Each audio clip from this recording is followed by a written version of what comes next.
रणजितसिंह नाईक निंबाळकर 7 वाजता पत्रकार परिषद घेणार आहेत। सुषमा अंधारेंनी केलेल्या आरोपांना रणजितसिंह नाईक निंबाळकर उत्तर देणार आहेत। रणजितसिंह निंबाळकरांनी सुषमा अंधारे यांच्यावर अब्रू नुकसानीचा दावा दाखल करण्याचा इशारा दिला आहे। सुषमा अंधारे यांनी केलेले आरोप हे लाजिरवाणे आहेत असं निंबाळकर यांनी म्हटलेलं आहे।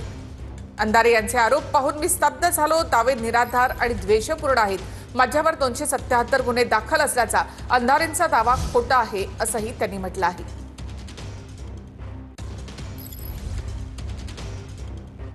भाजपच्या कार्यालयाची फाईल राफेलच्या वेगाने हल्ली। महापालिकेची जागा भाजपला देण्यात आली। संजय राऊतांनी ही टीका केली। तर भाजप काचेच्या घरात राहत नाही, आमच्यावर दगड फेकू नका असं मुख्यमंत्री देवेंद्र फडणवीस यांनी म्हटलंय। मी आज पत्र लिहिलंय अमित शहांना आणि सामना सुद्धा आम्ही छापलाय की किती वेगानं काम केलं जातं, किती वेगानं एक फाईल एका सत्ताधारी पक्षाची राफेलच्या वेगानं फाईल हलते। मी राफेलचा वेग सुद्धा मागे पडेल इतक्या वेगाने ती फाईल हल्ली। भारतीय जनता पार्टी काचेच्या घरात राहत नाही।